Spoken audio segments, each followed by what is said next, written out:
ဂျပန်နိုင်ငံ၏မြို့တော်အမည်ကိုဖော်ပြပါ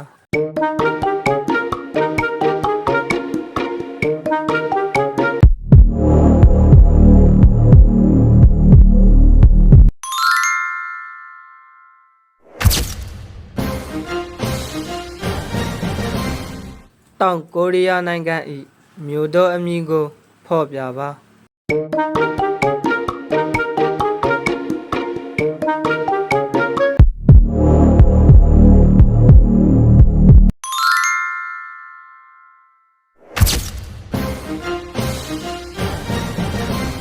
လေးရှားနိုင်ငံ၏